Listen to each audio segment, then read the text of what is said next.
So we now move to the module 8, which is on metadata. And this particular module will be covered in 3 lectures. So the first lecture is on role of metadata. The second lecture would be on the types of metadata that we collect, and the third lecture will be on design and implementation of metadata solutions. So in today's lecture, I'm going to talk about the basics of metadata, and also about its role in data warehousing, and especially in the from the point of view of analyst, right? And also how it helps in different kinds of performance enhancing techniques. Like if you recall, we talked about aggregate navigation and aggregates as a query performance enhancing technique. So there we use metadata in a big way, and also in metalized views we use it in a big way. And there is metadata corresponding to partitioning and bitmap indexes and everything else that we do in a data warehouse. So it plays a very significant role, an active role in a data warehousing environment as compared to the OLTP systems. So let me begin today's lecture. And most of this the material in this presentation has been taken and adapted from W.H. Inman's article on metadata, which was published in 2000. So you can refer to that for more details. So the topics for today are metadata, the main components of metadata, and its role in data warehousing. So let me begin by giving you some idea about metadata. As you know, metadata is nothing but data, and it's a very common practice even in operational systems to capture a lot of metadata about anything that is happening on the database, right? But how we use it, there is not much, say, from an end user's perspective. So there is not much that end user does with the metadata. But in a data warehousing environment, this concept changes totally, and a lot of very important things are captured in the metadata which are used by the end users. So the first image most people have of the data warehouse is a large collection of historical integrated data. While that image is correct in many regards, there is one very important element of the data warehouse that is vital, and that is metadata. And metadata, as we know, is data about data. And it's not a new concept and has been around for a very long time. And there have been programs and the data on which these programs operate. So this kind of information has been captured in the form of metadata, and they've been around for as long as there have been programs. So this is how it is seen. So you have some data, and metadata is some data that you capture about the data, and you keep it in what is called as metadata. And this is not a new concept, as we just discussed. So while metadata is not new, its role in data warehouse is certainly new. And metadata has been continuously ignored in conventional IT systems, and ignoring it in the data warehouse environment is to defeat the very purpose of data warehouse, so as we'll see. And metadata assumes an important role in a data warehouse, and its importance could be attributed to its differences from operational systems. So let us see each one of them. So the community served and the importance to that community are the primary reasons why metadata is so important in the data warehouse environment. IT professional is the primary community involved in operational development and maintenance, and they are highly computer literate and are able to find their way around the systems that they work with. Whereas in a data warehouse environment, or a data warehouse serves the DSS analysts community. So there is a stark difference between the computer literacy of DSS analysts and that of IT professionals. And these DSS, or decision support system analysts, as we call them, they are not as computer savvy or computer literate as IT professionals, and they need help in navigating the system. And the second reason for the importance of metadata in a data warehouse is that DSS analyst needs to know, in order to do his or her job, is what data is available and where it is in the data warehouse. So that's very important.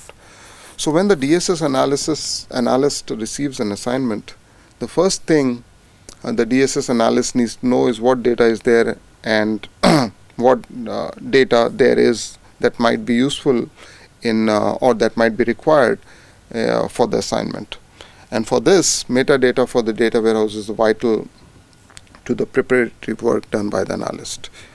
So the information technology professionals has been doing his or her job for many years while treating metadata passively. So they have never, as I told you in the beginning also, so in the conventional systems, so metadata plays a very, very passive role, or we can say it is inactive. So let us look at a few things in a data warehouse that requires metadata. So basic part of the data warehouse environment is that of mapping from the operational environment into the data warehouse environment. So it could involve mapping from one attribute to another, conversions, then changes in naming conventions, changes in physical characteristics of the data, filtering of data, etc. And there are so many other things. So all this would require some kind of metadata. Now, to motivate this discussion on the importance of metadata, so let us look at a real-life scenario where the vice president of marketing asked for a new report from one of the data analysts. And after looking at the report that was presented to him, the vice president proclaims that the report to be fiction, that he is not convinced that this report is correct. So the credibility of the data analyst who prepared the report goes down until he or she can prove that the data in the report is valid. So first thing is that the DSS analyst can look is that whether the data that has been taken from the data warehouse and put in the report is correct or not. If it is properly reported, so then the report, if it is not properly reported, then the reports are adjusted accordingly. But if the reports have been made properly from the data warehouse, that is, there is no kind of error while putting the data from the data warehouse to the report, the DSS analyst is in the position of having to go back to the operational source to salvage credibility. So he can actually go back to see what could be the source of data, and at this point, if the mapping data has been carefully stored, then the DSS analyst can quickly and gracefully go back to the operational source.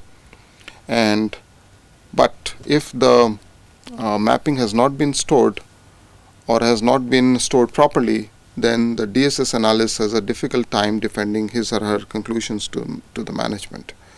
So the metadata is a natural place for storing of mapping information, like how the data from the operational system has been mapped to the warehouse. And this is how it looks like. So these are operational systems and the metadata. So all the mappings are captured in the metadata. So the second aspect is managing data over time. So as you know that data warehouses contain historical data, and the lifespan of data in a data warehouse is much longer than the lifespan of data in operational systems. So 5 to 10 years is considered normal in data warehouse, and say a few weeks to 3 months in operational systems. So the storage of multiple data structures for the data warehouse is contrasted with the storage of a single data structure as found in operational environment. So this is a major deviation from the operational system. And one of the fundamental concepts of data management in operational environment is that there is only one correct definition of data. Whereas in a data warehouse environment, this does not hold. So this assumption is almost like opposite, or 180 degrees the opposite of the data found in data warehouse. And managing data over a long spectrum of time is a necessity. Long spectrum of time is another reason why metadata is in the warehouse is so important. So let us look at how this looks like. So this is the operational environment on the left hand side here, and this is the data warehouse environment on the right. So there is a single data structure and content, and here in a data warehouse environment, so there are multiple data structures, and all these data structures are captured in the metadata. So operational processing assumes that there is only a single correct definition of data, whereas data warehouse processing assumes that over a long period of time there are multiple versions of the structure and content of the data, right? So these the numbers here indicate the year numbers, right? So the multiple versions of the structure and content of data are there. Then we have the versioning of data. Because the data warehouse must be managed over a long spectrum of time in a data warehouse, so the data and the associated metadata must also be versioned. So version data is data that allows changes to be continuously tracked over a period of time. So you have seen slowly changing dimensions and other related concepts earlier in the course. So versioning is important, and versioning of the data is important, and similarly versioning of the metadata is also important. And this is how it is typically done. So this is versioning of the data. So this is on the left is the today's data structure. This is the current, and then we also keep the history of data structures, and you can see the effective from and effective to dates are mentioned, are specified in both the cases, in all the cases. And sometimes we don't specify the end dates, or what is called as effective to date, and that can be inferred. So effective to date is kind of optional, and that can be inferred from the the next metadata information, right? So versioning of metadata is done so in different forms, so we'll talk about that. So in this figure it is seen that both the current status of a structure can be found, and the history of changes to that structure can likewise be found. So this tracking is a necessary feature of all types of metadata in the data warehouse, metadata. And one of the characteristics of versioning is that data trail the data trail be continuous and non-overlapping. So we always make sure that it is not overlapping, because if it is overlapping, then there will be confusions. So in other words, it is important that for any moment in the past there will be one and only one value of state or status of metadata. So this overlapping business does takes care, a non-overlapping nature takes care of that. And effective from and effective to dates on metadata components are placed, so for clarity. And so suppose I want to retrieve a particular metadata corresponding to a particular date, I can do that without any problem. So this how this can be used. So when the DSS analyst wants to interrogate a calculation or report made in the past, that the versioning allows the DSS analyst to understand what data was there and where it came from as it entered the data warehouse. So without versioning, the only meaningful data a data warehouse has is data written for and managed under the most current definition of structure of data. So we know that in data warehouses we deal with historic data. So without versioning, this is not going to work. So now I'm going to talk about basic, so the components of metadata. So there are three kinds.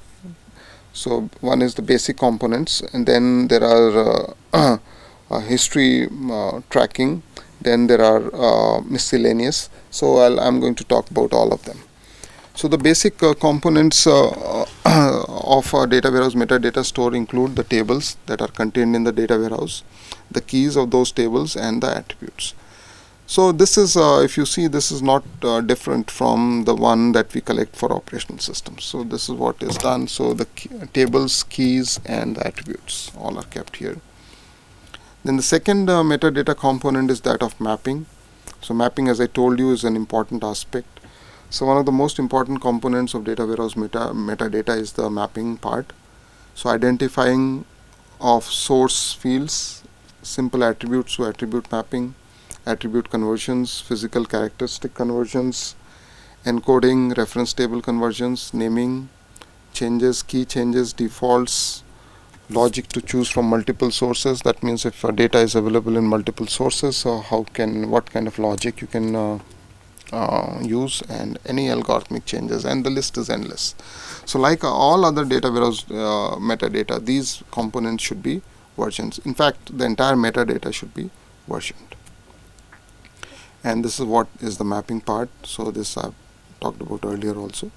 So from different operational systems, different applications that comprise the operational system or the environment, you do a mapping, and then this mapping, when you do the mapping, all that is collected in the metadata, and the data goes to the data warehouse. Then the second is about history, to extract history as we call it. So the actual history of extracts and transformations of data coming from the operational environment and heading for the data warehouse is another component that belongs to the data warehouse metadata. It tells the DSS analyst when the data entered the data warehouse. And DSS analyst has many uses for this type of information. So information like when was the last time the data warehouse was refreshed, if processing and the assertions analysis have changed over time, whether the results obtained for one analysis are different from the results obtained by an earlier analysis because of a change in the assertions or a change in the data. So all these things he can analyze and he can track using extract history. So again, you extract history and record metadata for all the things that you do. And then we come to miscellaneous. So here it is about alias. So if you remember, so I have it in the next slide. So alias, then you have we talk about volumetric information, status, and aging and purging criteria. So let me give you some details about each one of them. So alias, recall role-playing dimensions, where we created multiple aliases for the same dimension that appeared many times in the fact table. So that's how it can be used, and there are many other simplified names that the data warehousing administrator can give to tables and any other database objects that are there. Status, that's the next part in this. So in some cases a table is undergoing design.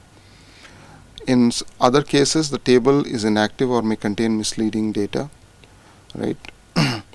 And so this status can help you solve all these problems. So if you are not sure that the data that is there in a particular table is up to date or it is correct, right? So you can use the status to mark it.